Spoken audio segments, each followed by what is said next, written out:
So welcome to this Lotico event, your oldest and largest semantic web meetup community in the world, with more than 80,000 members. Today, we treat you to a presentation by Jose Emilio Labra Gallo and Eric Prudeau-Moore, who will introduce you to data shapes to describe structural constraints and validate Rdf instance data. Jose is a full professor at the University of Oviedo, Spain, and founder of VESO, Web Semantics Oviedo, a research group which was established in 2004. And he was a member of the W3C Data Shapes Working Group and the Shape Expressions and SHACL W3C community groups. He is co-author of the Validating Rdf Data and Knowledge Graph books, and he is the maintainer of the ShEx and SHACL library called ShEx, as well as the online tools Rdf Shape and Wiki Shape. Eric is a senior member of the semantic web community at large and the W3C in particular, and worked on semantic web standards for more than 20 years. He now focuses on clinical and bioinformatics standards such as FHIR in Rdf and developed the shape expressions schema language to define and validate clinical data. As mentioned, today we will take a look at data shapes for roughly the next hour, which will be followed by a Q&A and will be concluded with an open community discussion. We will use the Zoom chat to collect questions and will make use of the Gitter chat feature. Please be advised that the presentation and the Q&A will be recorded, but not the community chat, which will take place in the Zoom app. The presentation will be simultaneously broadcast on YouTube Live, which is available directly via the event landing page on the Lotico site. And with that, I would like to ask Jose to step up and take the presentation forward. Okay, thank you for the invitation. And as I said, we're going to talk about this topic about data shapes and more concretely on shape expressions. So the presentation will be divided in these 4 parts. First, a motivation, then an introduction to shape expressions, to some tools, and finally some use cases and future work that or recent work that we have been developing. And this part will also be is the part that Eric will also join and talk about this. More information about this is there is this book, Validating Rdf Data. It was written in 2018. So some things that we said in the book maybe should be updated, especially this part that we are going to talk about the recent advances in shape expressions. So about motivation, first, just a very short introduction to Rdf Graphs. I think if you are here, probably you already know what is an Rdf graph. You have links between nodes, and those links have arcs, which are URIs, and those nodes can also be URIs. So here we are going to use a motivating, our running example will be a book. For example, this book is Webbing the Web, where the author is Tim Berners-Lee. So the name is Tim Berners-Lee. So you can see that you have 2 types of nodes, URIs and literals. The literals can also have a data type. For example, the birth date is 1955, but this is of XML schema data type date. And also you have also related birthplace London, and here I will for example, say that some book is related with another book. For example, the book Validating Rdf Data, and also other books like Learning SPARQL. So you can, at the end, create a graph. So this is more or less easy. And the final part of Rdf is that you could also talk about nodes where you don't know the URI. And for example, you know, imagine that you think that you know that Tim Berners-Lee knows someone, which is a blank node, that whose birthplace was, for example, Spain. So this is the final part in RDF, is that you could also have blank notes, URIs, and literals are and mainly the RDF is that. I mean, there are some other parts like collections and so on, but the main idea is that it's a data model where you can represent this kind of information.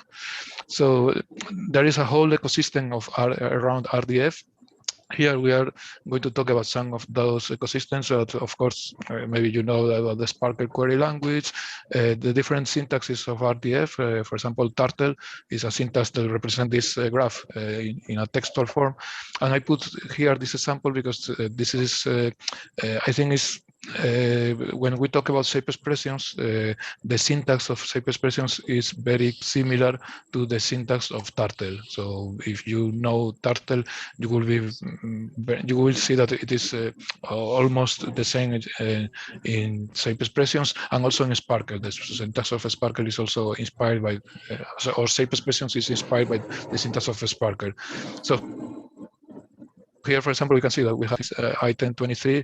The name is Web in the Web, is the book, and the author is Tim Berners-Lee. This is another node. And here we can see how we can represent these blank nodes with an underscore and so on. Then there is the vocabularies, for example, schema.org or RDF schema and so on. But in principle, we are not going to talk too much about that. The good parts of RDF is that, I mean, it's great as an integration language, and it's like the lingua franca for semantic web and linked data. Is the basis for knowledge representation. So there are several technologies on top of RDF for knowledge representation, for ontologies, for inference, so on. There is a lot of RDF has a lot of flexibility, and as I usually like to say, is that it is reusable by default, and there is also a lot of tools around RDF. So you have a SPARQL, Turtle, RDF stores, also the possibility to embed in HTML using RDFA and so on. So there are a lot of good parts, but there are some parts that are trying to be a little bit critical. RDF has, I mean, it is not a new language. It has been a lot of, I mean, since 1998, RDF has been here. The popularity of RDF is probably not the best in the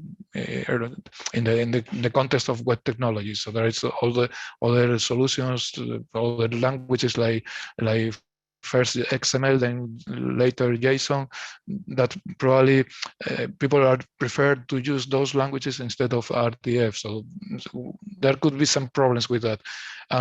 One hypothesis that I have here is that RDF is, I mean, there was a need for some tools to describe and validate RDF content. So this is the hypothesis that I think is one of the things that could be improved, especially, I mean, it's very easy to put things in SPARQL, I mean, in triple stores because it's very flexible. So that's great. It is very, very flexible, and you can add new triples and you can increase the data. You can have SPARQL endpoints, and that you can do queries on that. But the problem is that, as I put here, is that the consumers usually don't know where to start. So you put, I mean, you have a SPARQL endpoint and you ask the consumer to do queries and usually he doesn't know where to start. At best, some SPARQL endpoints, the documentation are a set of samples of SPARQL queries, and you can see, okay, we have this SPARQL query, and you can, with this SPARQL query, you can obtain whatever. But there is something missing, I think, in this landscape of technologies about RDF, which is, I think, what we can do with shapes. So the idea of shapes is that when we started with this, is that especially for me, because I was developing several data portals, and I wanted to document those data portals, and I also wanted, I mean, I was like the data architect in those projects. So I was the producer, but I have a team, and I wanted to tell my colleagues in the team what data I wanted to produce. So, and I didn't have a right tool to do that. So then I met Eric, and we started to work on shape expressions. And I think that a right tool for this is going to be shape expressions, where the producers can describe the data that they want to produce, and also the consumers can have an understanding of what is the structure of the data, the topology of the data that they are going to consume. So this is some of the things that the consumers will be able to understand better the contents. They also can verify the structure before processing it, and they also can even, there is the possibility to generate those queries and optimize the queries and so on. So this is one of the things that shape expressions we are trying to solve here. Similar technologies, I mean, we are not inventing something that didn't exist. I mean, there is in the XML landscape, there were already DTDs, XML schema, RelaxNG, schematron. So there were several solutions for XML. For JSON, there is a JSON schema. But for RDF, there was Rdf schema, but that was a different topic. Rdf schema was more to do inferencing, in the way that, for example, with OWL, you can also do inference.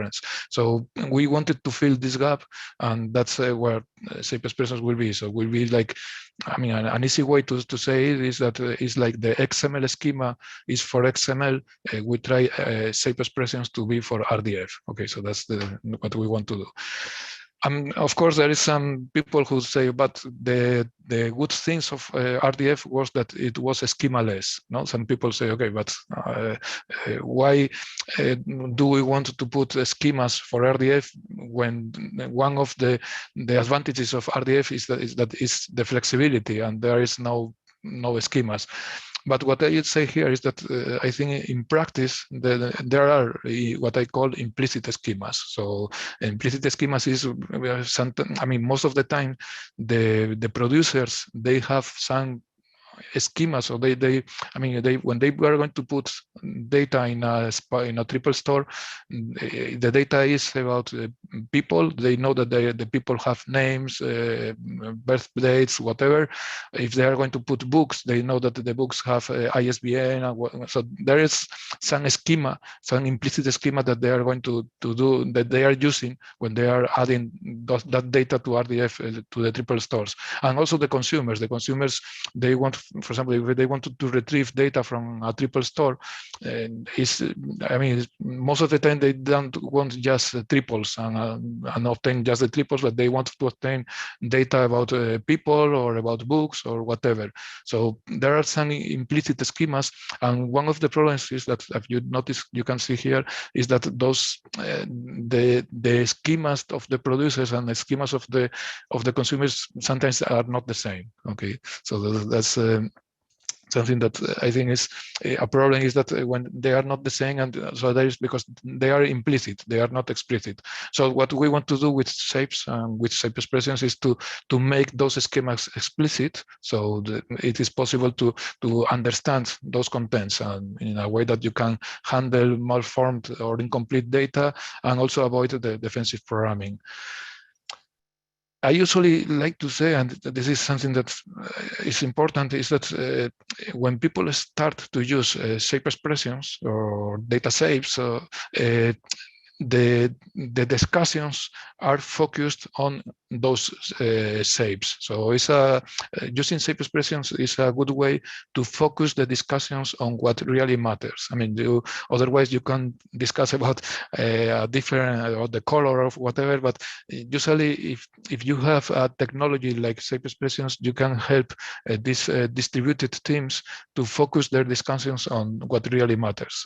In fact, I mean, talking with Eric, and maybe Eric could tell later more about this, the initial motivation for shape expressions was for FHIR, for clinical data models.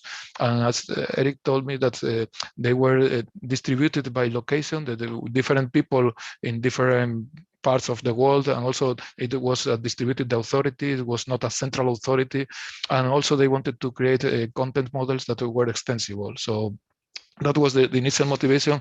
And in fact, this part about being extensible is something that the recent work that we have been doing in shape expressions is to improve this possibility of extend the content models, because at the end, you create a shape expressions, a content model, but you later realize that you were missing some field and you want to add those fields. So that's important.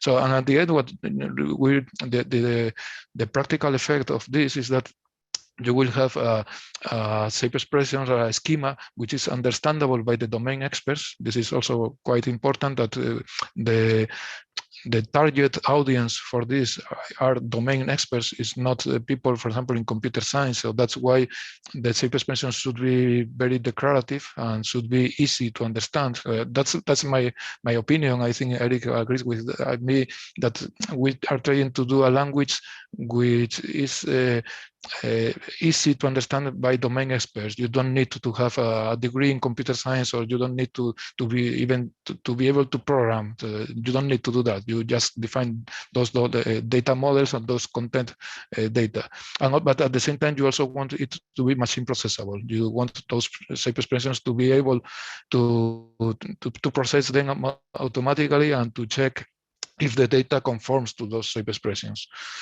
So just going in more details, what is a shape? So we are talking about shape expressions. So what is a shape here? Well, a shape describes, if you go to a graph, you to take a node or several nodes, and you try to check the commonalities of those nodes to see what are the outgoing arcs and the shape of the node itself. So you take the form of the node. For example, this could be, if we are representing books and the books are IRIs, we could say, okay, this is an IRI, and then the book has an arc which is the author, another arc which is the name of the book, and then two or more arcs which are related with other books. So this is the RDF node. So you can take, this is an instance, this is RDF data, but and this will be the first shape expressions. From that data, you can obtain, or you would like to generalize and to say, okay, but the shape expressions is something like this. So this shape expression is, for example, here we say that, okay, we have the shape of a book is an IRI. So we are saying, okay, this is an IRI, and then we'll have the author, which has the shape of an author. So we are referencing other shapes, and with this plus, it means that we can have one or more authors. Then we have the name, which is a string in this case, and it is related with other books. And we are seeing here that we allow recursion here. A book is defined in terms of itself. Okay, so that's something that it will be important, especially for shape expressions, because we are declaring. So this could also be like a grammar of this data. So this data conforms to this grammar. Okay. So the evolution of these technologies, I think everything started here in 2013, at least for me. There was a Rdf Validation Workshop that I attended, and in that workshop, Eric was proposing this language, shape expression. I joined him to work on that, and the conclusions of that workshop was that there was a need for a high-level language, a concise language for validate RDF. So then when we started to work there, there's the data service working group from the W3C was created. Initially, we thought that it was going to be ShEx, the recommendation, but there was people from companies, and there was some disagreement in the working group. And at the end, the working group produced this shaker. So there is some of the people who were proposing shape expressions, we didn't agree with some of the parts or some of the directions of SHACL. So at the end, we continue working on shape expressions, and SHACL also continued and was accepted as a recommendation. Then later we added other features in the ShEx 2.1 release. For example, we added support for imports. In 2019, it was adopted by Wikidata. So it was an interesting thing, at least for me, was I also started to collaborate with people in Wikidata and ShEx. I will later talk a little bit more how it is used in Wikidata. And now, very recently, we are adding support for inheritance for shape expressions, which is a feature that I think is also interesting when you want this content data models. You want them to be extended. For example, you have the data model of a book, and then you have a library book which has the content of a book, but maybe other fields. Okay, so that's what we want to do with inheritance. So maybe some people are interested in, okay, I'm talking about shape expressions, and what about SHACL? My idea was not to talk a lot about SHACL because there was a previous Lotico event about SHACL by Holger Nublock. So you can see his slides and his presentation. But just with this slide, I want to give an overview of why I think they are different. Some people think that they are the same. I mean, that not the same, that they are trying to solve the same problem. And in my opinion, it took me a while to realize this, is that the mindset of the designers of ShEx and SHACL is different because we have different goals. In the case of ShEx, the goal is what I was saying here. The title of this presentation is that we want to have a tool that allows us to describe and validate RDF data. So what we are really interested is to tell. I mean, describing something is when you tell what something is about, and you are interested in what is the data that you want. So you want, for example, you want to describe the contents of a book. Then you can say, okay, I have a book, and the book is the author is a person. So you are describing the data that you want, and then you can validate. You can check if the data conforms to those expectations. Okay, so with ShEx, you define expectations, and you can check if the data conforms to those expectations. So you can say, okay, but SHACL is the same. In my opinion, SHACL is a different, and SHACL is here. So the SHACL, the name is Shapes Constraint Language. It is more interested in defining constraints on RDF data. And in fact, I think the mindset was different because what the designers or in the working group, they were trying to define rules about the RDF data.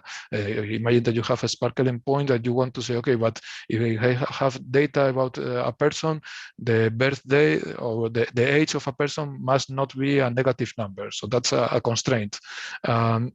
So in the mindset in SHACL, I think is that they are more interested in what data they don't want. So for example, I don't want an RDF, a person that has a negative age, for example. That could be something that you could express very easily in SHACL. Okay, so that's the difference in the mindsets. Okay. So now we are going to focus on shape expressions and this language that we were defining. First, the goal I already said is that it was a concise and human readable language. Also that the syntax is similar to SPARQL and Turtle, but we also have this RDF syntax and JSON LD. So we also defined, and also the possibility that you have from the compact syntax, you can go to the JSON LD or to the RDF syntax and back, and you can convert from one to the other very easily. So that's something that some people think that it is only compact syntax, but no, we also have JSON and RDF syntax. And also the semantics is inspired by regular expressions. I mean, the idea is that we think that the domain experts are able to understand these regular expressions, and because they are people who are defining these data models. So, of course, if you want more information, here are some links. When we finish this presentation, we will share these slides, so you can click on those links. So this is a very simple example. Here in the following examples, I remove the schema to simplify. So here usually could be schema column name, but just to simplify the samples, imagine that you want to say, okay, I have a person, the shape of a person is an IRI, and then it has the name, which is a string, and knows another person. And the semantics here, I mean, if you have this triple definition here, means that you need to have a name, which is a string, and you don't, if you have a name, which is an integer, it would fail. And also notice that we have the possibility to refer to another shape. In this case, it's the same shape. So this is the simplest sample that we could define. And also, of course, you can see here that you have these prefix declarations as the same as a SPARQL and Turtle. So now a very simple example to play with this is that you have here the schema, this person, and then we have here several data, and we are going to try to play to see what if this data validates or not. Another goal of the definition of ShEx was what I usually call a separation of concerns. So, for example, in SHACL, the shapes can also be added information about the target declarations. So you have a person also contains what target nodes or what target types are going to be validated, should be validated with a person. In ShEx, we decided to put that in a different specification, which is called shape maps. The simplest thing is that just enumeration. For example, you can say, I want to validate Alice as a person, Bob as a person, and so on. But you could also, for example, this is called a node selector, and these nodes, the selectors could even be SPARQL queries. So you could say, okay, I want all the nodes that pass some SPARQL query, I want to validate them as person. Okay, so that's one possibility about shape maps. So if you have a schema, a shape expressions, RDF data, and a shape map, then you can start validating. And for example, if we want to validate Alice as a person, in this case, we would check, okay, Alice should be an IRI. In this case, it is okay. Should have a name, which is a string. This case has a name, which is a string, and should know another person. In this case, she knows herself. So we can assume that this is, she knows another person, and we can say, okay, Alice is conforms to the shape of person.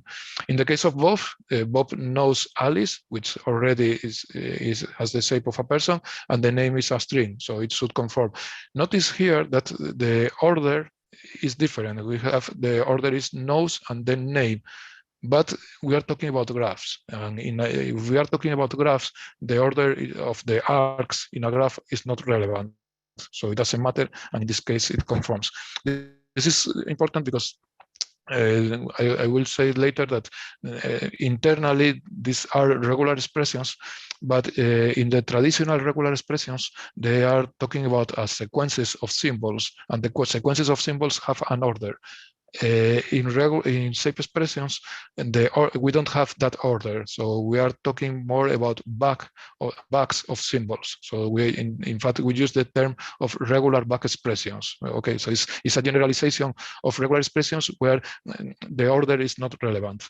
Okay, if we continue, then we have Carol has two names. In this case, this definition says that there should be only one name. So in this case, it will fail.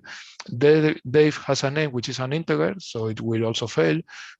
And Emily has, notice that has a name, but it is misspelled, so it will also fail. And finally, Grace has the name, which is a string, that's okay. Knows Alice, which is a person, which is okay. But also knows this one, which is a blank node.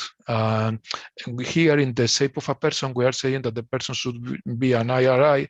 So this one is not, doesn't conform to the shape of a person, and so Grace would fail. Okay, so of course, here I put these links of try it. So let's see if it works. So if the people wanted to play when you have the slides with these examples, this is the tool called Rdf Shape.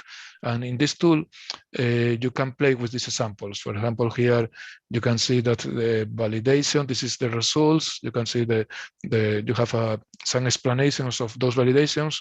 And for example, let's try it. For example, well, you can see that Emily is failing here, but if we change here and put only one M and we try to validate again,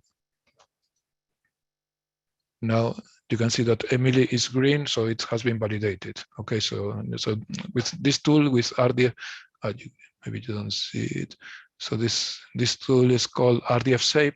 You can play with these examples and validate and so on. Okay. Let's continue. So some definitions about shape expressions. As I said before, the validation has 3 inputs. One input is the ShEx schema, another input is the Rdf data, and in the middle here we have the shape map. The shape map that, as I said before, this shape map could also be a SPARQL query, and there is a syntax for the shape maps. Once you have the validator, once you try to validate, you obtain a result shape map. An interesting feature, I think, is that the input can be a shape map and the output is another shape map. So you can chain those validations. That could be interesting, especially if you have a distributed system where you could continuously be validating, for example, in a streaming way or something like that. Okay, so as I said with these links, but I don't want to lose a lot of time trying, but you can click on those links. More details about shape expressions. You also support node constraints. I have some examples here about node constraints. For example, the name is a string. We already say that. It could be a date, and these dates are checked. You can also put a facet here. For example, XML schema facets. For example, you can say, okay, the minimum value is 1. For example, the number of pages. This is our reference, a shape reference. You can also put an enumeration here. For example, the genre should be action, comedy, or non-fiction. So in this case, this is okay. You can also put even regular expressions here. For example, the ISBN should have this format. For example, it starts with ISBN and then 0 or digits or an X and 10. In this case, 10 values of that. The publisher in this case is IRI. It could also put here a blank note or a literal. The audio, this dot means whatever, so it's no constraint here, is whatever model.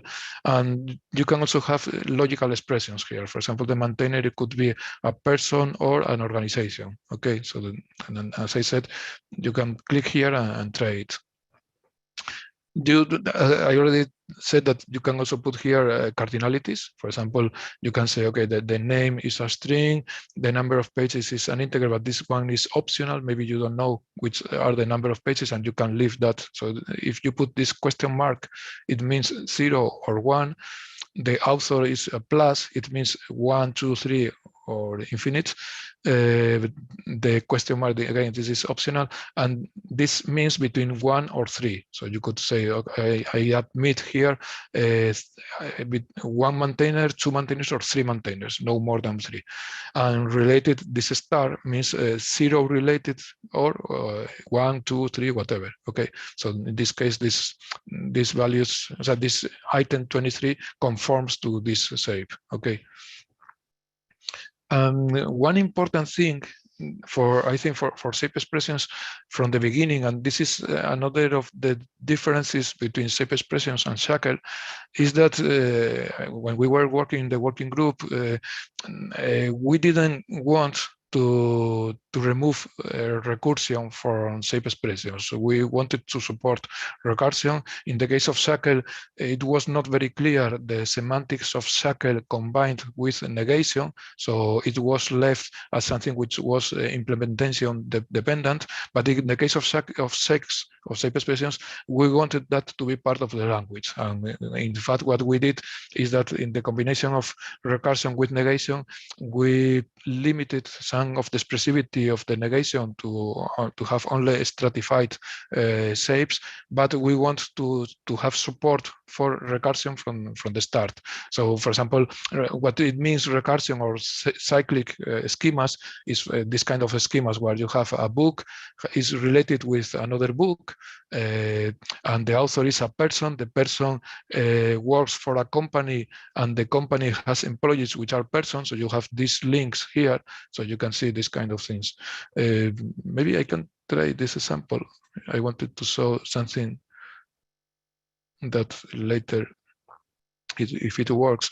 So these visualizations is something that people find interesting, is that you can have these schemas here, and you can visualize, and if you don't, you can see, for example, you can say publisher let's see that this is a company. So we can add some, and we can click on analyze, and we can have these visualizations. Now we added here the publisher, which is a company, and also the person works for a company. So these visualizations are dynamically created here from Rdf Safe. Some people like this feature, and something that one of my students is now playing is with 3D graph visualizations. So here you can see these visualizations, and you can click on them. And in this case, this is a very simple schema, but when you have later we will show you bigger shape expressions schemas, and having this kind of visualizations that allow you to navigate, I think it makes much readable the ShEx schemas. Okay, so this is a feature I wanted to show it, although later I will talk a little bit more about this, but I wanted to show before I forget. Okay, so this was about the recursive schemas. Another topic is about the content models and open versus closed content models. In general, Rdf semantics supports or presumes open content models, and I remember that this was one of the differences between Eric's implementation and my first implementation. Was that, for example, Eric's implementation, if you define a shape, for example, imagine you have a shape of a person, has the name, which is a string, and knows, could be another person. In this case, Frank, you can see that Frank has the name, which is a string, and knows Alice and Bob, which were already with the same person, but has another arg here, another property, which is email. By default, with shape expressions, we allow these extra properties. So this is something that for people who comes, for example, from XML, it sounds strange that it is so open. So it's open that it allows extra triples. So, but in the case of Rdf, I think it's usually what people are more used, and this makes shape expressions very extensible by default, because you can later add other content. But in some use cases, people also want to put closed. So by default, it is open, but you could also say that those shapes are closed. And if they are closed, then Frank here would fail because you are adding an extra triple that shouldn't appear, is not defined in the data model. Okay, and something similar is also for properties. I mean, for open or closed properties. If you say that you have, for example, imagine a book has the code which has this regular expression, this one is okay. But for example, if you define a book with the code which is an integer, it should fail. So in shape expressions, when you have this, when you define this data, this content, it means that the property is closed and you don't allow other values for the property different from the values that you define here. I think it's quite natural, but it's more difficult to explain it than just to realize that this is the more natural solution. Okay, here, if we say that the code has this shape, so this regular expression, this one is okay and this one should fail. This is interesting when you repeat properties. For example, if you imagine that you want a book and you want a code, which is the ISBN, which has 10 digits, but you know that books also have another ISBN with 13 digits. I imagine that you want to allow to define that the shape of books must have exactly those two codes. There is no problem, and you can repeat those properties, and the shape expression support repeated properties by default. This is another difference with SHACL. With SHACL, it is, I mean, it is also supported, but you need to put a qualified value shape, I think is the name. So you need to put some extra things that by default you usually don't. I mean, in ShEx, by default you use this, and we allow repeated properties. Okay.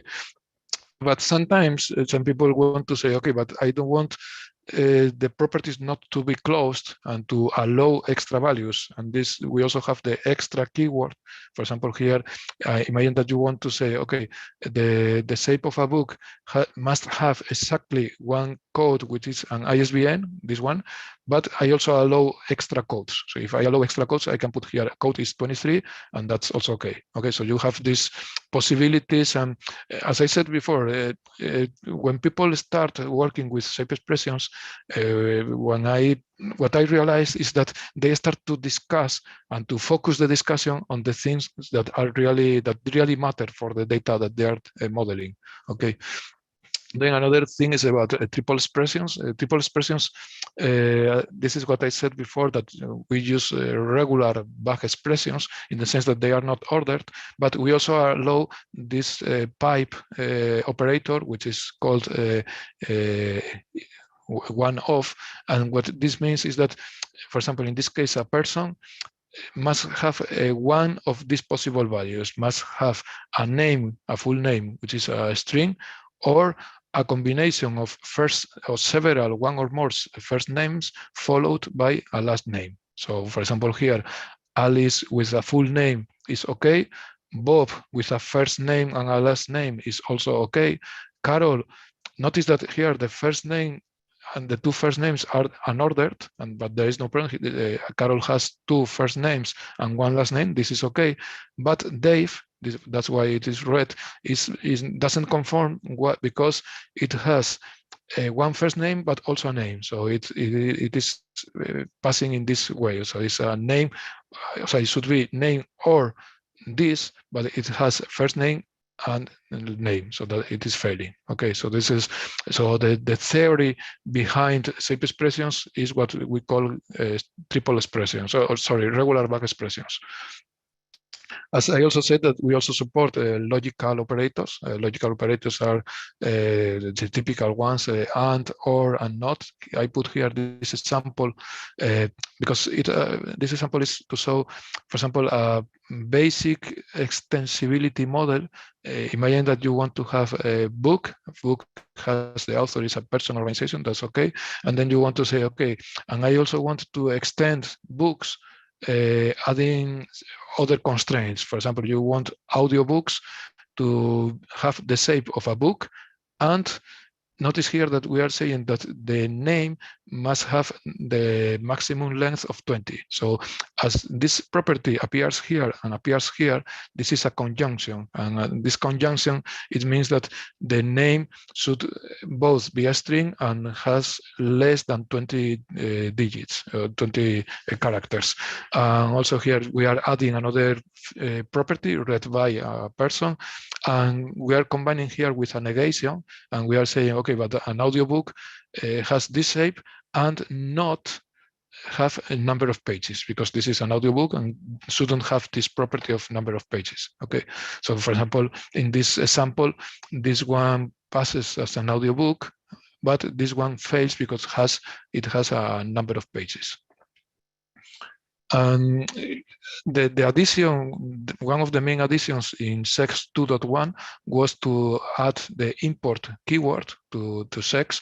And the import keyword is, for example, in this case, imagine that you have in a URL, you have this this book.shex, that it is here. You have in the book.shex, you are defining the shape of a book with a title and a person. And then you audiobook, you say, okay, so I refer to audiobook is a book and whatever. And then this could be data that conforms to this. So we add this import statement is something that allows you to extend one schema which is based, or to modularize one schema based on other schemas. And finally, the most recent feature that we added, I have to say that we started working on this maybe, I think it was 4 years ago, but I mean, Eric implemented it, but in my case, it was more difficult for me to implement this feature in my implementation in Scala. But just very recently I finished, and now we are going to I mean, in the working group, we are going to approve this extension, what it allows is to define like an inheritance model for shape expressions. So I put this example here, and in this example is that imagine you have a library book extends a book, adding a code which could be an internal code. Imagine that this is the code of the library. But notice that here you have in the book, you have the name, which is a string, author is a person, but you also already have two codes. Notice that with this extension, if you try to put here an AND wouldn't work because it would say that the code must be an ISBN 13, 10, and internal, so it would fail. So no value would be able to have a code which is the conjunction of all of this. With extends, what we are adding is in a way we are saying that this code should be part of this shape of the, so a library book must be a book or this shape plus the code here. So for example, here this item 23 has the name, which is a string, an author, which is a person, and has these three codes, the 10 letter ISBN, the 13 one, and finally the internal one. So in this case, it passes. This extension, we also support multiple inheritance. So you can also have a library book extends a book and extends whatever items or whatever other shapes. And we also have abstract shapes. So this, I mean, you can play with this, and I think it's the most recent feature that we have added to shape expressions, and I think it's quite usable. And I think later Eric will explain more in a practical use case for FHIR, how it can be defined with extends, something that previously it was not so easy to define. There are other features of shape expressions that I didn't have time to cover. Like, for example, I would put later one example of machine processable annotations. I think they are quite useful, but these other things like value set ranges, language tagged values, semantic actions, named expressions, nested shapes, and more details about shape maps, we didn't have time to cover here, but in the book, if you are interested, there are several examples, and of course in the Q&A you can ask me about some of these features. So the next part of the talk, I was planning to talk about some tools that we have been implementing on shape expressions. The landscape of these tools is an overview of the landscape is, I will start talking about tools that allow you to validate data with shape expressions. That is an overview of the different tools. Then some tools that allow you to obtain or to create shape expressions. And finally, other applications. Once you have the shape expressions, some things that you can also do with those shape expressions. So let's start with the first part about validating. About validating, here I put several links to libraries and online demos. And one project that we were developing last 2 years ago or 1 year and a half ago was to use shape expressions for continuous integration of ontologies. So that's something that I will explain. Okay, so the libraries and demos, at this moment, these are the libraries that have been implementing shape expressions that I am aware of in JavaScript, Java, Scala, Python, Ruby, and Elixir. And these are several online demos. This is the one that was made by Eric, or Rdf Shape and Wiki Set was done by the WESO team, and so on. Of course, here you have several links more. The project that I was developing in the 1 year and a half ago was to have the possibility to define ontologies. I mean, I have to say that there is some some discussion about using SHACL to replace ontologies. In the case of shape expressions, we are not working on that. With shape expressions, we just want a language that allows us to describe and validate RDF data. And for us, RDF data can be data before you apply inference, but could also be data, RDF data, after you apply inference. And that's important for us. In fact, in this project, what we had was data. We had some test data. We also have ontologies in OWL, and then we have a library of shapes. And that library of shapes was used to validate the data before applying inference, and also to validate the data after applying inference. So, and then we put everything in GitHub with GitHub Actions, and so we have a system that allows you to the ontology engineer, that allows him to or her to define the ontologies in all, adding test data, and then check if everything is working as expected, especially when it applies inference. So this is the source code is called ontology. This was part of this project, and the input of this ontology are the ontologies in all, the shapes schemas in shape expressions, test data, an input shape map, and then the expected result shape map. And at the end, if everything is green, then is that the inference has been working as expected.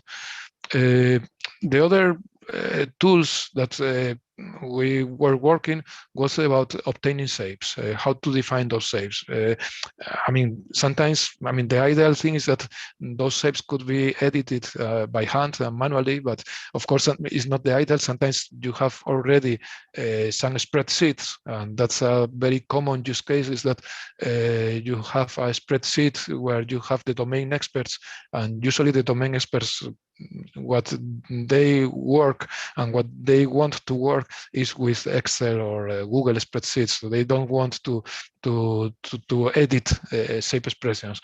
So the one tool that we created was a tool that imported from CSV or from Excel spreadsheets to import the shape expressions. So I will review it. Here, starting, we have the text-based editor is Yase. Yase is a tool which is inspired by Yasgi, the SPARQL. So what it was done by one of my students. So what I asked this student was to take the source code of Yasgi that was done for SPARQL and to change the grammar and to use the shape expressions grammar. And now we have a nice editor, which is the one that is supported in RDF shape, where you have syntax highlighting, autocompletion. It works very nice, especially, for example, for Wikidata. In Wikidata, you know that they use numbers for entities, but with this autocompletion, you also have the name in natural language, in English or in Spanish or whatever. You have the name of those items. I think it's a nice feature. Then there is the same. This is a student. He did also a graphical editor of shape expressions, but this is more a research project, because we think that we can improve this visual editor, but this is something that more research could be done. And as I saw before, we also have this. We are working on these visualizations of shape expressions, because something that I found quite natural is to represent shape expressions using UML. So this was one of the first prototypes using GraphViz. So we converted. No, it was, in fact, it was GraphViz, but it was another tool called PlantUML. So we converted the shape expressions to PlantUML class diagrams, and then PlantUML created these GraphViz representations. I think it's, I mean, I found some people that represented big shape expressions with this tool, and they are happy with that. But another possibility is to convert those UML class diagrams, to convert them to XMI. XMI is the XML vocabulary that is used by some UML tools, and this allows you to import these diagrams in other tools, for example, Visual Paradigm or several other tools, so you can later edit and you can even move those UML diagrams and put them in a nice place. And this is the one that I saw before, where you can even put them in a 3 dimensions and play with them. As I said before, there is also the possibility to obtain shape expressions from spreadsheets. So we have these two tools. Another tool that was requested by the community. In fact, at the beginning, I didn't realize that it was going to be interesting, but now a lot of people are asking for this possibility, is that if you have already RDF data, and I think, I mean, a lot of people have SPARQL endpoints and they already have RDF data, what you really want is, from that RDF data, you want to obtain the shape expressions first automatically.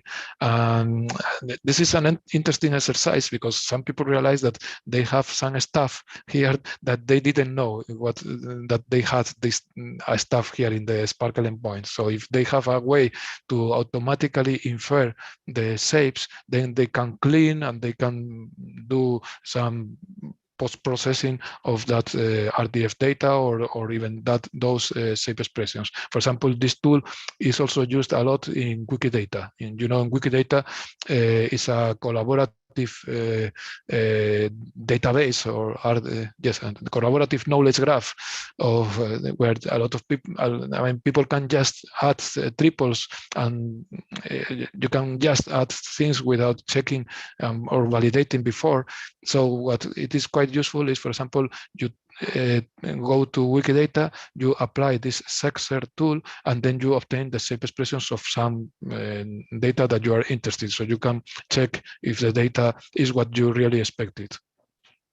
And the other topic is about other applications of ShEx, of shape expressions. One of these other applications is to generate user interfaces. So user interfaces, imagine you have these shapes, and you have these shapes are defining the user interface here. For example, here, this is what I said before, this is a matching readable annotation. So this annotation, it means that I am saying that this triple expression, which is schema name, in the label that I want to show is name. Here I could put another name. For example, in Spanish, I could put nombre or fecha de nacimiento, birth date. So you could put here other labels in other languages. But you are associating these annotations to these triple expressions. And then there is these tools here allow you to generate a user interface. For example, here I noticed here, for example, if I put here name, here appears name, here appears also birth date, and here gender. So this is the idea, is that the labels that appear here are obtained from these annotations. Okay, and then you can also, if you play with it here, you can see that there is this is an enumeration. You can, I mean, let's try to see if it works.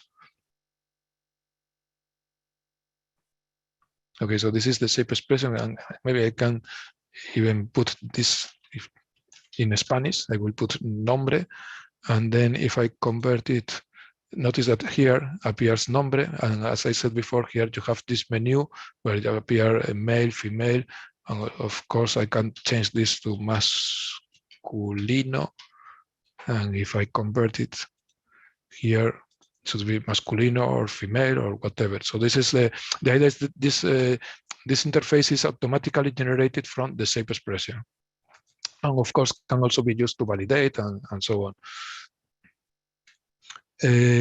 Finally, two other tools that we have been working is to, I mean, in one project, and what we wanted but I have to say that it was more a prototype. We wanted the domain experts to define the data model using shape expressions. And then from that data model that was defined using shape expressions, we had a tool, this tool ShEx that generated code in Java. It was generating plain old Java objects in Java. So the goal was that from this data model, you could already have a clean architecture where you have in the center a data model that was defined using shape expressions. This was one possibility.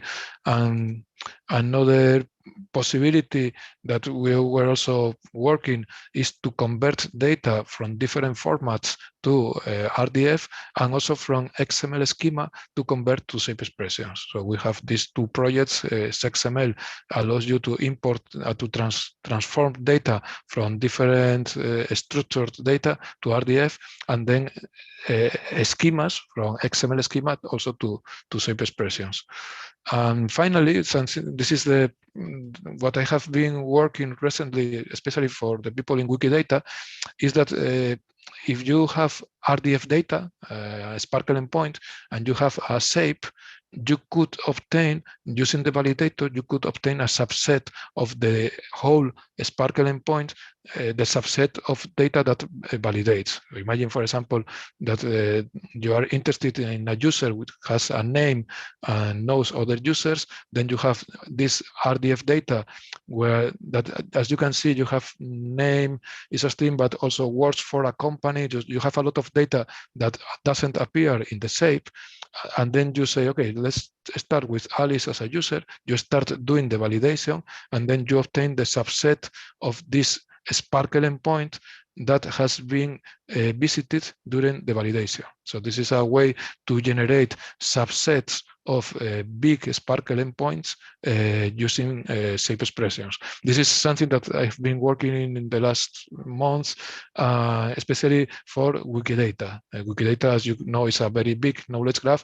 It is interesting to obtain, for example, subsets of Wikidata from some topics. And just the last part of this presentation, some use cases and future work. I will talk about the Wikidata, which is the one that I've been working more, and then I will let Eric to continue with FHIR and Solid. About Wikidata. Actually, I'm wondering if I can jump in and do the FHIR and Solid, because I'm going to have to, we're going to run over and I'm going to have to run to the airport. Oh, yes. Yes, okay. If you want. Yes, go on. Okay, cool. Yes. All right, I'll share my screen. Share my screen, share my entire desktop. Just move the sphere. Oh, wait, that's it. All right, so everybody see my screen?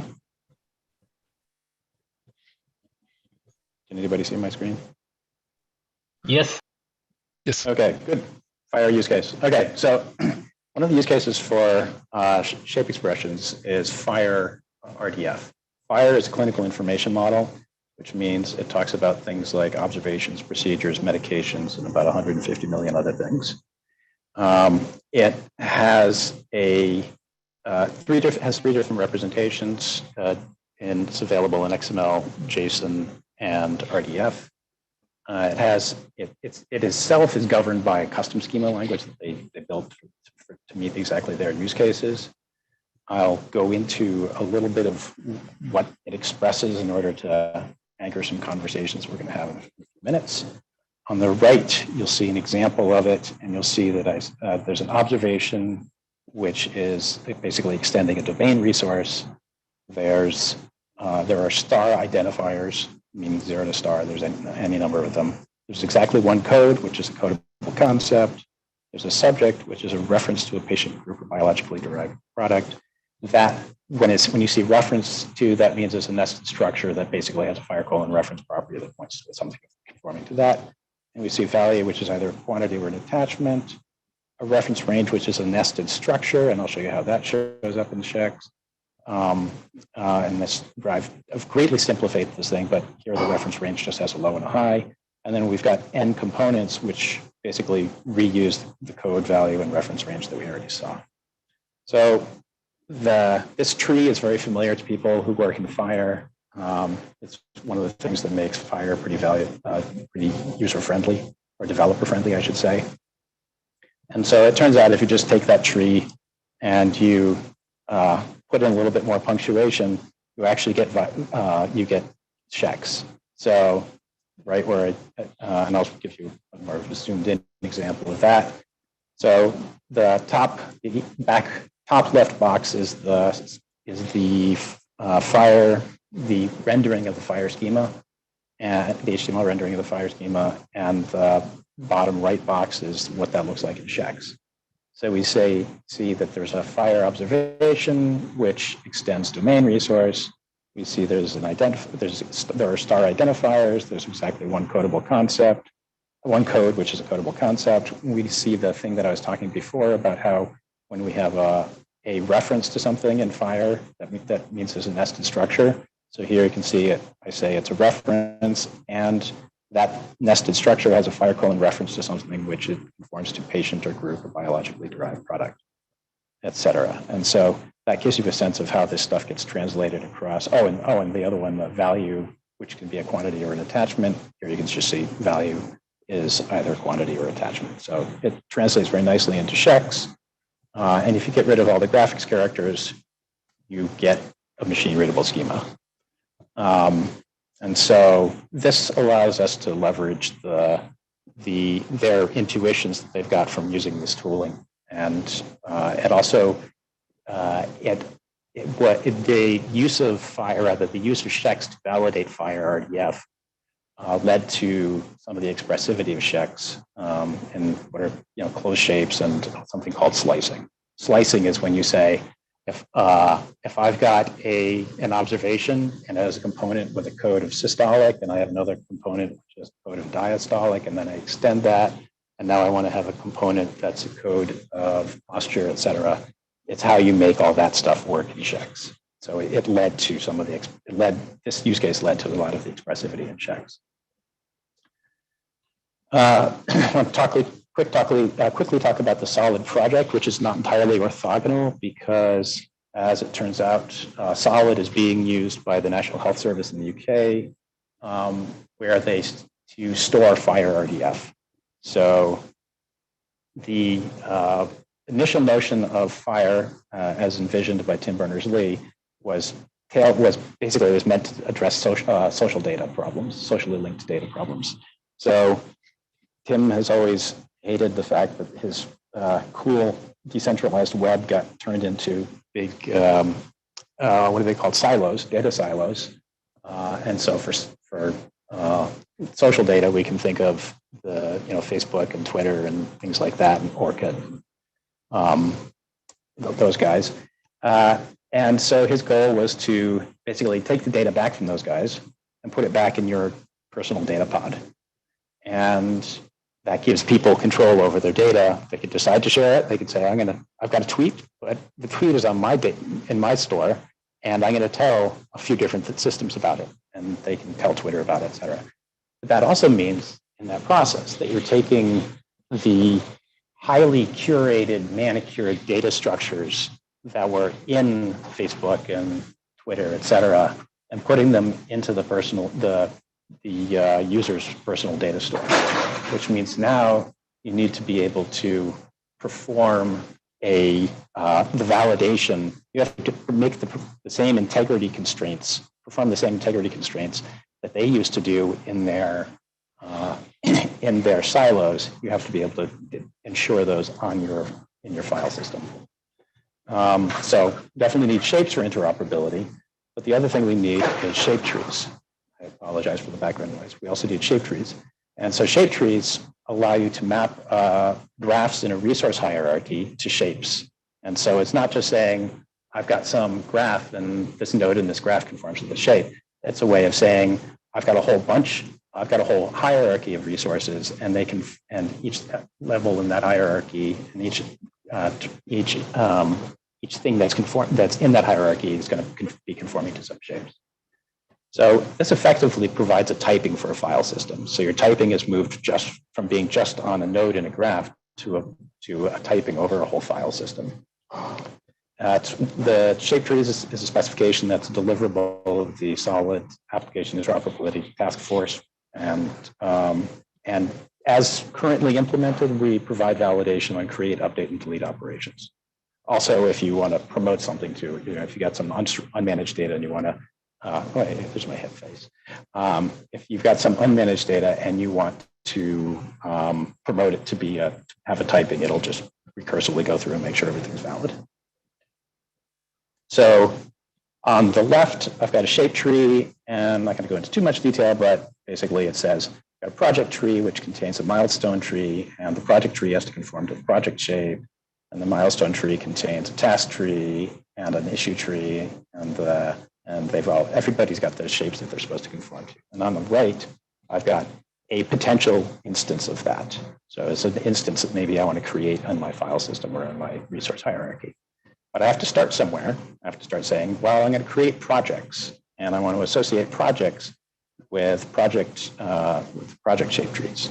And so that we do by basically creating the container resource and then using these shape tree assignments. And on the bottom, you see I've just created a shape tree assignment that says that the /projects directory or container conforms to project collection shape. Now we also have to write this down somewhere. So we do that with, we just did it, but that was what we just did the shape tree assignment. I apologize. So we've already seen one kind of shape tree hierarchy, which is a physical hierarchy, which says I've got projects, and inside of that I've got milestones, tasks, attachments, etc. But that's kind of a pain because who's to say that attachment really stays in task 48? Maybe it's also part of something else in a completely different application. And so one of the things that the solid data interoperability task force is working on is effectively, it's like you can think of it as like almost an operating system for your phone or something like that, where we have a very flat very flat file system that says, here are all my projects, here are my milestones, here are my tasks, here are my attachments. My attachments can be used in anything. They don't have to only appear in in projects. They can appear in some other application. So on the right, I have on the right of the physical one, I say I've got that the project tree contains a milestone tree, and the milestone tree contains task trees. On the right of the virtual hierarchies, I've got something that says that a milestone tree references a task tree, and it does it by validating the node as milestone shape, and then following the triple constraint that's got a project::task property on it, and likewise the PR::issue. So that's going to sound that's going to be kind of that's pretty meta, but let's ground that with an example. In this example on the top, I've got a shape tree. I've got all the metadata on the top and the instance data on the bottom.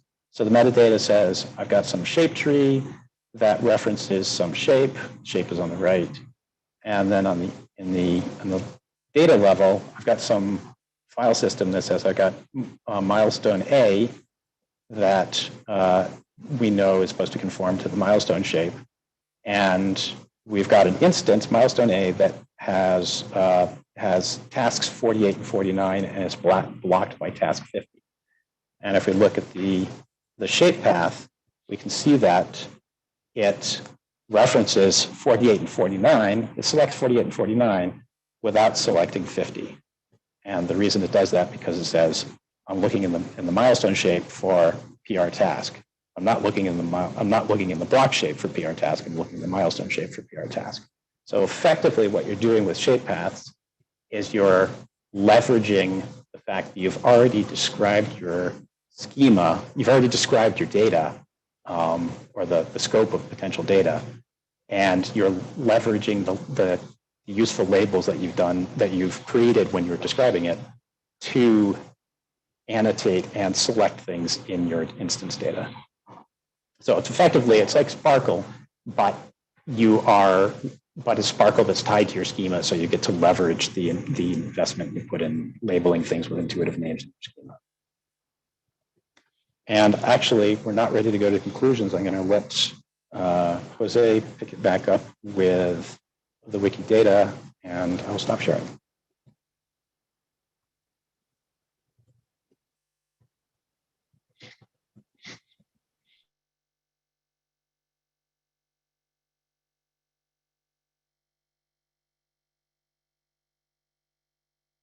Sorry, I was muted. Can you see my screen now? Gotcha. Yes. Okay, I was muted. Okay, so yes, the final. So the sample is Wikidata. Wikidata adopted shape expressions in 2019. And here's, if it works, let's see. So this is an example of an entity schema. And this is an example of an entity schema. I selected this one because it is related with the gene wiki. So this is the schema of the human gene. It's a big one. So you can see it has a lot of shapes and subshapes and so on. And this one, in fact, because it defines human genes and diseases and a lot of things, and all these things are the ones that we are using to create a subset of the whole Wikidata on this topic. So, and that's, for example, here, this is another example of how we can describe some Rdf data, or some, in this case, we are describing some data in a knowledge graph. That's what we are doing here. If I go back to the slides, so another tool that we were creating is Wiki Set. Wiki Set is very similar to the one that I was showing before about Rdf Shape, but specifically for people working on Wikidata. So it has some things which are predefined for people working on Wikidata. In order to understand what they are doing in Wikidata, I think it's useful to have this picture. Is that Wikidata is the whole knowledge graph. Internally, it is not based on Rdf. The internal representation of Wikidata, I think, is a relational database, but they provide views in Rdf. So there is an Rdf view, which is when you have dumps or through the API, you can obtain these views in Rdf, and you know that they also are based on a Blaze graph internally, but there are like two databases, the relational database and the Blaze graph, which are in sync. And they also offer this SPARQL endpoint. So what entity schemas and this extension of entity schemas is describing and is validating is the Rdf view. So they are describing and validating this Rdf view. And this Rdf view is a little bit different from the internal model of Wikidata, because in the internal model of Wikidata, they also have qualifiers and references. They have some things which are predefined, and they appear in the JSON view. Some project that I have started to work on, but this is a work in progress, is to extend ShEx with something I call the WShEx, is for Wikidata. And as I said, this is just work in progress, but this one could be used to validate this the data model of Wikidata directly, taking into account, for example, qualifiers and references. And finally, something that I am quite happy that appears, and this opens some discussion, is what I call shapes ecosystems. At the end, with Wikidata, what they provide is a whole system that people can use in a collaborative way to create entity schemas. It's not only to add constraints to Wikidata, because in Wikidata they already have another extension to define constraints. So that's why it's different. And with entity schemas, you can describe the knowledge graph, and you can, of course, you can use it also to validate, but also to describe some data in some specific domains. And here in this link, you can see some of the entity schemas that have been using in a lot of different domains. And what is interesting is that some of them are even repeated. For example, you can see here, you have film festival edition, film director. So if you look at them, some of them are repeated. And this is a lot in the philosophy of Wikidata and Wikipedia, where everything is collaborative and you can even have inconsistencies. Okay, of course, there are new challenges with this, different schemas for different kind of entities, the evolution of schemas, how to compare different schemas, and so on. Okay, and so that was the overview of Wikidata and the use. So I will skip this slides that from Eric. And going back to the conclusions, I mean, the shape expressions have been adopted in what we usually called it like highly distributed environments. For example, Wikidata is highly distributed. It's not like it's something which is centralized in a company and there is only one person who is defining the whole data model, but you have a lot of people defining this data model in different in a collaborative way, so that there appear these shapes ecosystems. Also in the case of FHIR is something similar, and I think also in the case of Solid is also something similar, that is something which is decentralized, distributed, and there is not, I mean, for example, in Solid you could have in one pod, you could define some, describe some resources about books with some properties, and maybe in another pod, another user can describe books with other properties. Some of those properties could be compatible with the other one, maybe not. Of course, you could break in that way the interoperability, but you also have this possibility that there is something which is decentralized. And about the recent advances and future work, this is ShEx plus Extens is something which is it is already here, and the other things are things that we are working. I'm not sure if Eric is still with us, but for example, he's working on ShEx maps. ShEx forms is what I have been showing before, where you can here you have some links that you can play with them. With semantic actions, I usually say that in the first paper we wrote about shape expressions, we say that shape expressions was an Rdf description, validation, and transformation language. Until now, we have been working a lot about describing and validating Rdf data, but in the future, I think more and more work with this JAG-like parsers is to also transform Rdf data. So it's not only describing and validating, but also transform that Rdf data. Shape trees and shape paths is what Eric has been showing. And I don't know if Eric is here, but this would be the end of the presentation, and that could be for the Q&A. I am still here. Okay. But I'm moving around. Okay, great. Thank you, Jose and Eric. Lots of stuff, lots of useful stuff. I think we're moving straight into the Q&A. And I would like to call people to actually post their questions with the voice feature. If Alexandre Berthet is still around, could you repeat your question?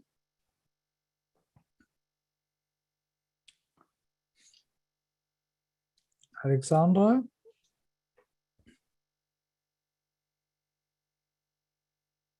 Okay, I think Alexandre is not with us anymore. Is Ivo, are you still around?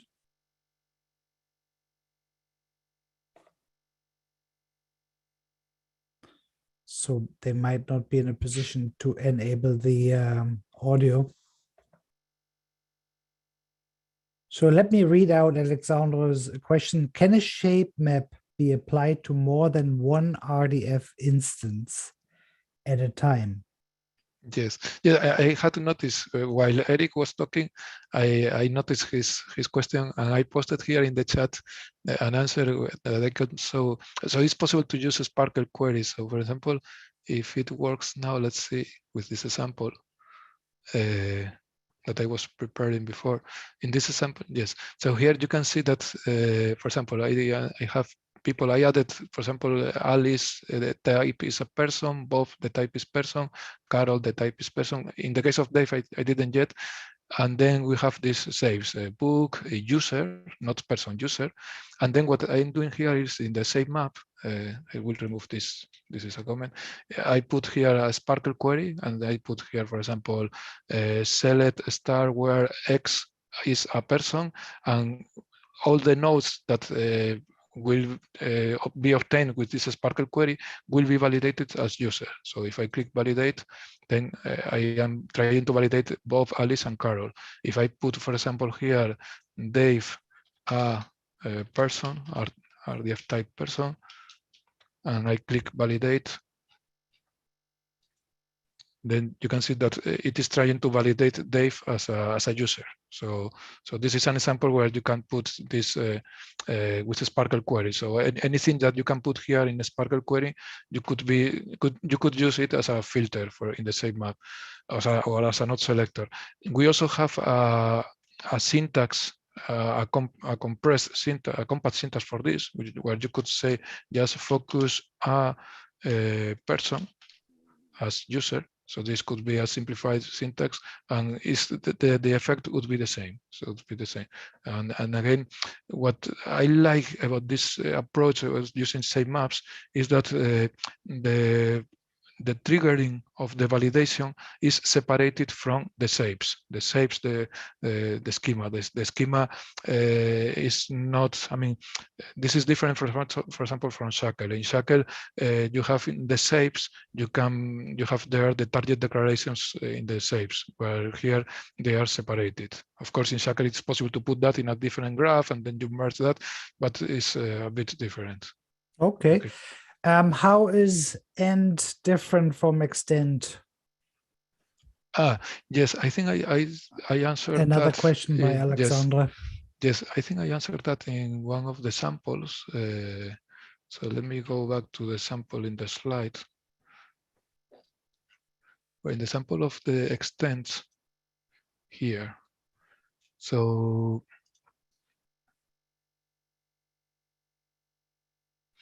here, this is library book, extends book. Notice that a book has two codes, which are this, and one code which is internal.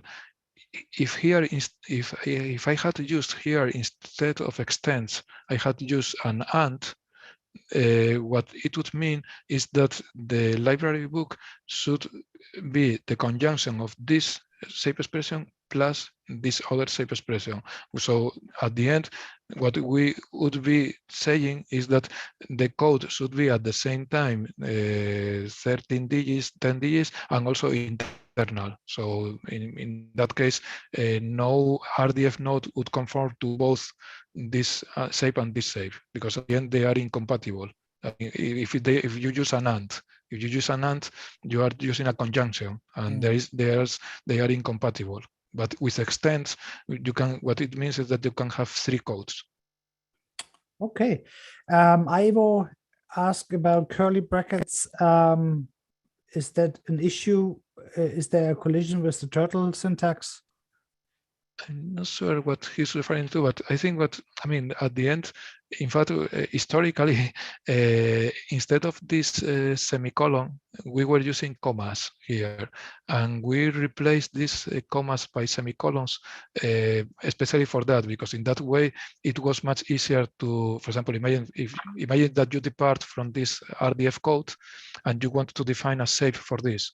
You can put this in the editor, just put a curly brace at the beginning, another curly brace at the end, substitute this by the name of the shape, and put here the types of the different types. And so it's very easy to translate, to go from here to the shape is quite easy.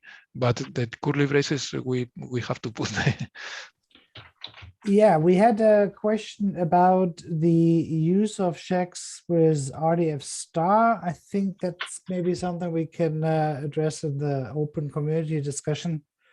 Yes.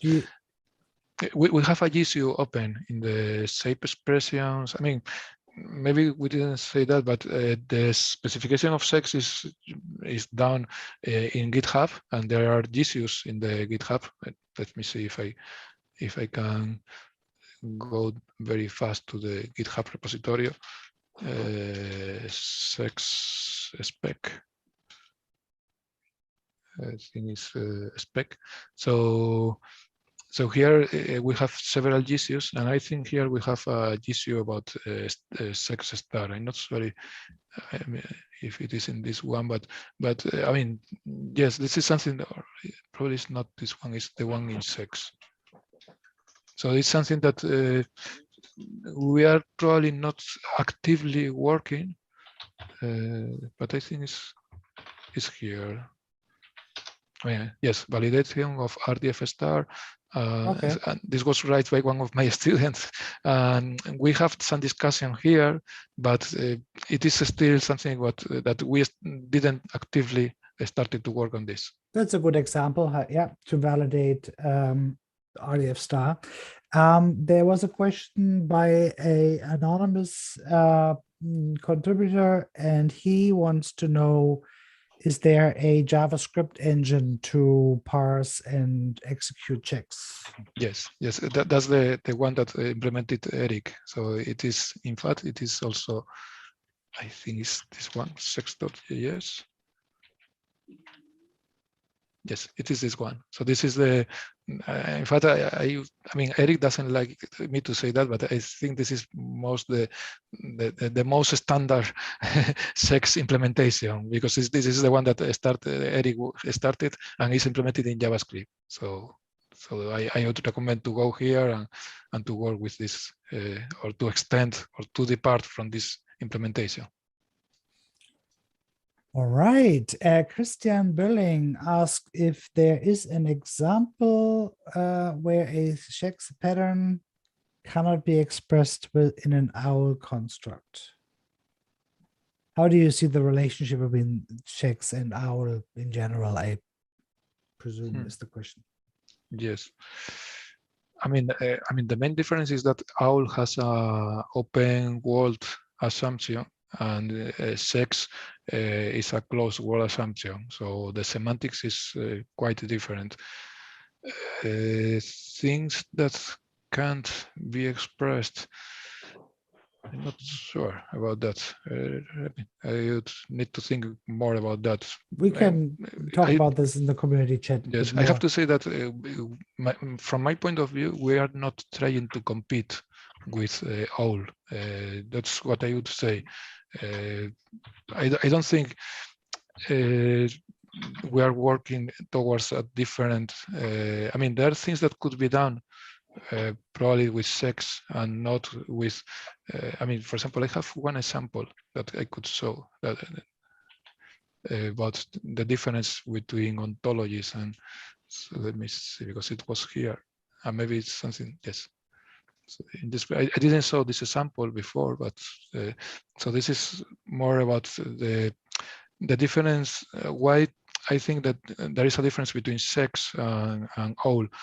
And it's when, for example, imagine that you want to represent information about a person. In a person, you can say that a person has two biological parents, and you have no problem. You can put that as a restriction, and you can say, okay, every person must have exactly two biological parents. If you put that, this data,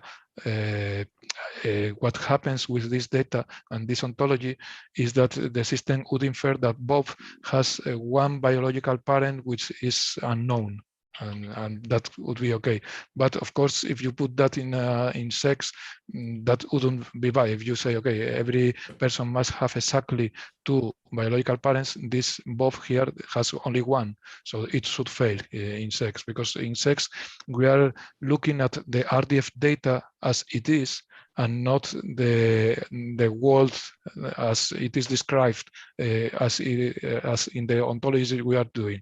So, so for example, but as ShEx here, you should have, for example, the cardinality. You should say, okay, every person has, for example, between 0 or 2 biological parents, where you allow some people not to have declared the biological parents. So that's an example where you can see the difference of how you would model this thing between shapes. So that's an example that I usually like to say is that people who work with shapes are data engineers, that they are worried about the data that you have, and people who work with OWL are ontology engineers that are more worried about the world and so on. But I know that this difference is not very clear, and so you could have a lot of discussion with that. So, well, obviously there's a whole world of reasoning and Yes. inductive closure that we not address with the rules-based engines. There was a Yes. question by Sabine. Sabine, would you like to pose your question personally? Yes, I just wanted to know how would you specify the use of controlled vocabularies? Like in DCAT, there's a lot of controlled vocabularies, and in SPARQL, I feel sometimes it's hard to specify this. Can you say something to this? My guess is that unless you want to go.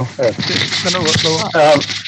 Do you basically want to be able to say, I don't want to pick something from this vocabulary, I just want to pick I want to say anything in this controlled vocabulary? Is that what you want? Is that the use case you want? Yeah, it has to be, the value has to be inside the controlled vocabulary, and the vocabulary is also like somewhere on the internet, has a URI, and every value has a URI. So yeah, what you can do is you can just, basically anything inside a controlled vocabulary, it's going to start with a certain prefix URI, right? It's going to start with some. Correct. Yeah. So you can just say IRI, and then put in a regular expression that captures that stem, or you can just say square bracket, and then the IRI, and then a tilde at the end of it, and that says anything that starts with this IRI.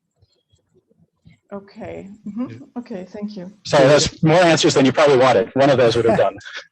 Okay. So that's one of the things that I didn't put in the samples. I didn't put an example of value ranges. So in ShEx, you can put value ranges where you could say, okay, anything that starts with this, that could be done also. Yes. Now we have a question by Matthias. Matthias, would you like to pose your question?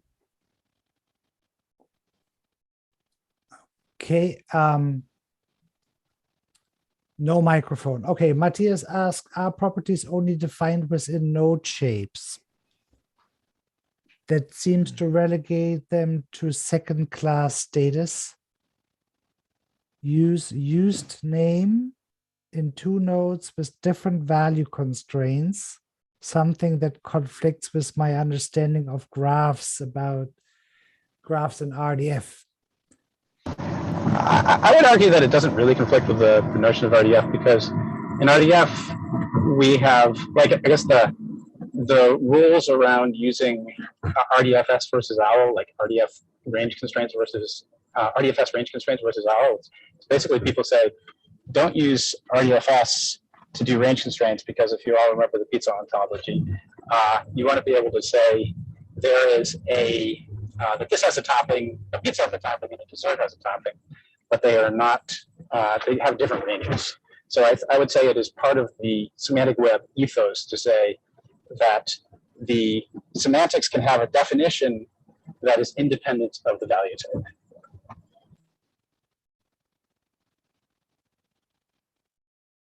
I'm sorry if we lost Eric. Did you finish or?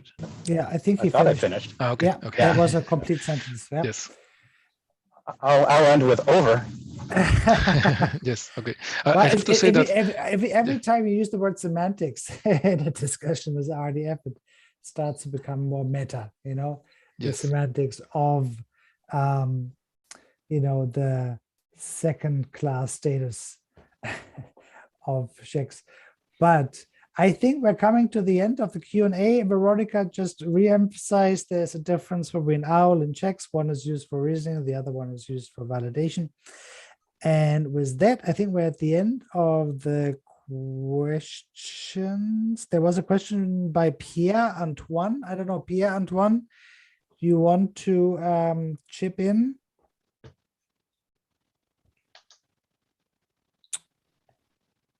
Okay, maybe Pierre, if you're in the YouTube broadcast, come over into the Zoom chat now. We're closing the Q&A and we're opening up the discussion to the community. We're going now off the record. We will stop the live stream. Thank you very much for your attention.